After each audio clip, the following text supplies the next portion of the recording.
कन्हैया जी, आपने मोदी जी की बात किया, योगी जी का बात किया, कहीं पे भी राहुल गांधी का बात नहीं किया। दिल्ली से आते वक्त आप मिलके आए थे क्या? और दिल्ली से आते वक्त राहुल गांधी कौन है? और सुनिए, आप इक्वालिटी की बात कर रहे हैं। कौन राहुल? आपने इन्हें कौन राहुल? हेलो, आपका प्रश्न राहुल गांधी के बारे में क्यों नहीं बताएं? बस यही है, और कुछ है?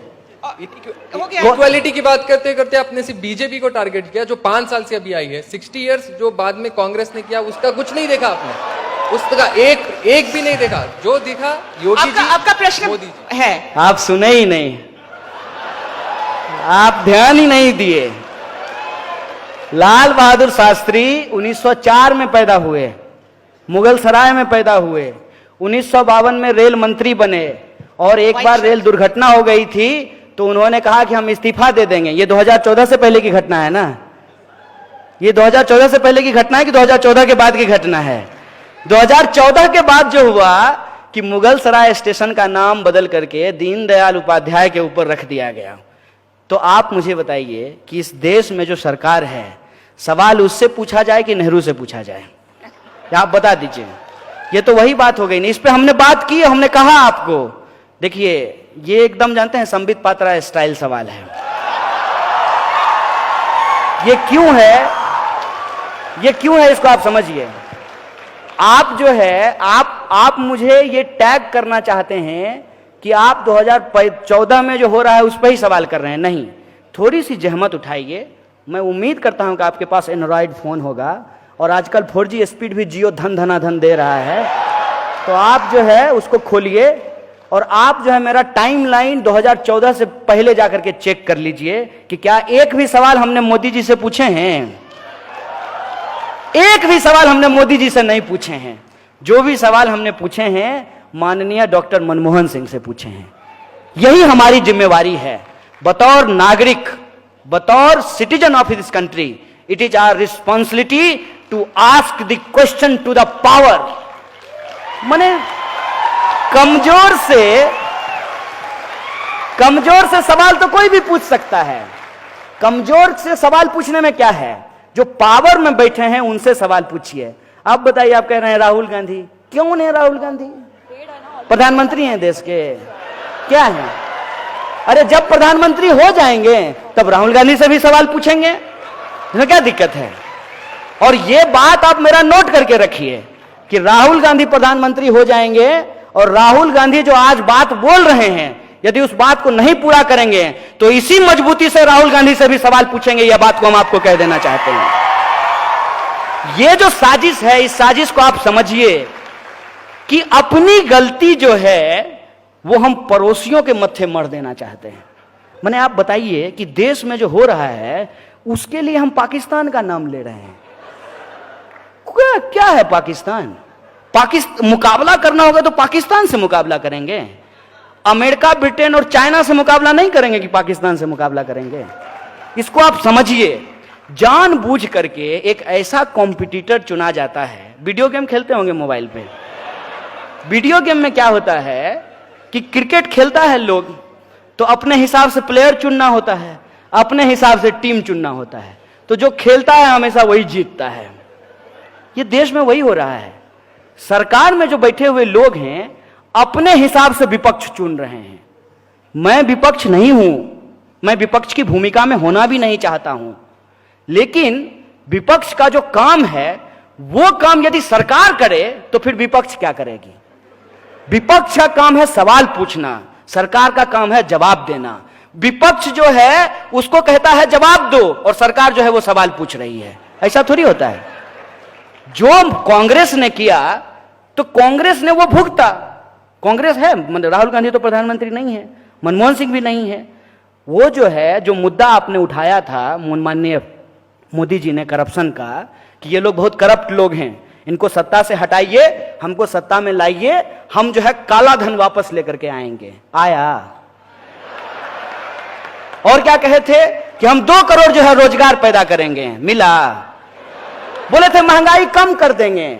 जाते हैं ना, तो हंसता हुआ नूरानी चेहरा प्रधानमंत्री का पेट्रोल पंप पे देख के लगता है कि काश जो है, काश मोदी जी का, जैसे उन्होंने प्रचार में 3D फोटो मोदी जी का घूमता था एकदम ऐसे चलते हुए 3D। हमको तो मन करता है कि पेट्रोल पंप वाले को कहें कि यार यहां भी 3D फोटो लगा दो प्रधानमंत्री का, कम से कम ये देख के तो महसूस हो कि असली प्रधानमंत्री हैं, देख रहे हैं। पेट्रोल का दाम जो बढ़ रहा है वो रोज देख रहे हैं, ये एहसास तो हो। ये सवाल किससे पूछा जाए बताइए? वो जानते हैं क्या करते हैं? ये सवाल वो जेएनयू पे के ऊपर रख देते हैं, ये सवाल वो हमारे ऊपर रख देते हैं। ये सब आप तो माने आप शरीफ आदमी हैं, आप बहुत अच्छे तरीके से पूछे हैं। लोग जानते हैं हमको क्या कहता है? लोग तो कहता है कि ये क्या बोलेगा, ये तो देशद्रोही है। अब बताइए, ये भी सवाल सरकार से पूछना चाहिए जो हमसे पूछ रहा है। देश में गृह मंत्री हैं, कड़ी निंदा करते रहते हैं इसे हाथ हिला के। देश में जब गृह मंत्री हैं, देश में कानून है, देश में न्यायपालिका है। अगर हमने देश के खिलाफ कुछ बोला है तो हमको पकड़ करके जेल में डालिए। टैक्स का पैसा तो आप बर्बाद कर रहे हैं साहब, कि हमको जेल में डालने की बजाय हमको बॉडीगार्ड देकर के दुनिया घुमा रहे हैं, देश घुमा रहे हैं।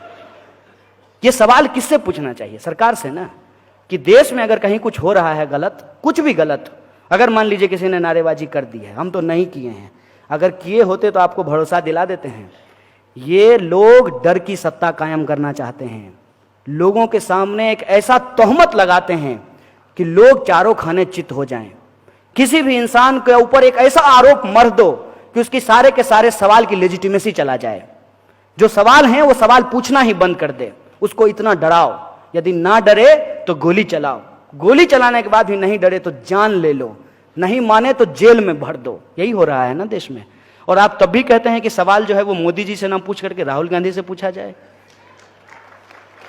सत्ता से सवाल पूछा जाता है साहब, और सत्ता से सवाल पूछना चाहिए, और सत्ता किसी की भी हो, हर किसी से सवाल पूछना चाहिए। और हम हैदराबाद की इस आवाम को, गंगा जमुनी तहजीब को मानने वाली इस आवाम से हम यही अपील करना चाहते हैं। आप तमाम नौजवानों से यह अपील करना चाहते हैं कि कोई भी सरकार जिसको आपने अपना समर्थन दिया है, वो जब चुन करके आए हैं, उसका घोषणा पत्र आपके हाथ में होना चाहिए। माने ठीक है, आजकल ऑनलाइन का जमाना है, डाउनलोड कर लीजिएगा इनके वेबसाइट से, वो पढ़िए उसको और देखिए कि इसमें से कितने सवाल हल हुए हैं। और ये तो साजिश है ना, कि 2014 में भी ऐसा होता था, 2012 में भी ऐसा होता था, 13 में भी ऐसा होता था, तो मतलब ऐसा ही होता रहे तब तो बहुत अच्छा है ना। कि अभी बीजेपी कह रही है कि कांग्रेस के समय में भी गरीबी है इसलिए हम गरीबी दूर नहीं करेंगे। कल को यदि कांग्रेस जीत करके आए तो कांग्रेस कहेगी तो बीजेपी को जिता करके देख लिए, वो थोड़ी गरीबी दूर किया, अब हम भी गरीबी दूर नहीं करेंगे। इसका आप जेनेसिस समझ रहे हैं? ये जो सवाल जिस तरीके से आज उठाए जा रहे हैं, आप भी उसके शिकार हो गए हैं, ये हमको कहां पहुंचा देगा उसका आप मतलब समझ रहे हैं? इसका अर्थ आप समझ रहे हैं कि डेमोक्रेसी होगा ही नहीं, डेमोक्रेसी बचेगी ही नहीं। और इसका एक सबसे बड़ा जो खतरा हुआ है, एक आखिरी बात आपके सवाल को रिस्पॉन्ड करते हुए कहता हूं कि इस देश के एक पार्टी के एक अध्यक्ष को यह हिम्मत कहां से आती है कि वो कहते हैं कि 50 साल राज करेंगे। Who are you? राज करेंगे? ये भाषा कहां से आई है? कैसे ये भाषा निकाल पाते हैं लोग? क्योंकि उनको भरोसा है कि जब भी वक्त आएगा, कांग्रेस बीजेपी करके, अपनी गलती किसी और के सर मढ़ करके, हिंदू मुसलमान करके, समाज का ध्रुवीकरण करके चुनाव जीत जाएंगे, हमको कौन हरा देगा? और हारने की स्थिति आएगी तो ईवीएम जिंदाबाद। ये जो स्थिति है, इस खतरनाक परिस्थिति को आप समझिए। कौन होगा प्रधानमंत्री?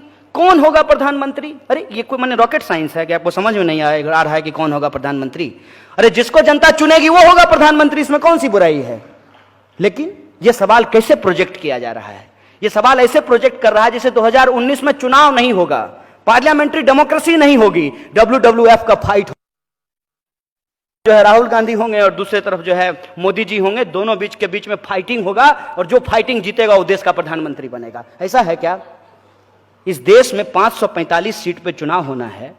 545 सीट पे जब चुनाव होगा, उसमें जिसका बहुमत होगा, जिस सरकार की बहुमत होगी, जिस अलायंस का बहुमत होगा, वो लोग जाकर के अपना जो है प्रधानमंत्री चुनेंगे, वो अपना मंत्रिमंडल चुनेंगे। यही होता है ना पार्लियामेंट्री डेमोक्रेसी। ये प्रेसिडेंशियल मोड ऑफ डेमोक्रेसी है। ये अमेरिका तो नहीं है, ये हिंदुस्तान है ना। अमेरिका के चुनाव में और हिंदुस्तान के चुनाव में क्या फर्क है?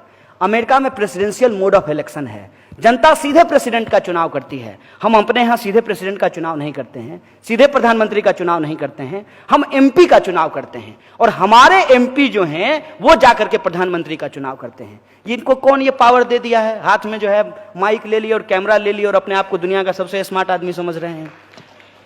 आप कौन होते हैं डिसाइड करने वाले? जनता डिसाइड करेगी ना। जनता जिसको मैंडेट देगी, जिस पार्टी को मैंडेट देगी, उसका प्रधानमंत्री होगा। योग इसलिए बोला गया है ताकि आपको यह कहा जाए, ठीक है यार 90 रुपए पेट्रोल खरीद रहे हैं तो क्या है, लेकिन पप्पू को वोट दे दें। इसलिए बोला गया है। यह साजिश आप समझिए।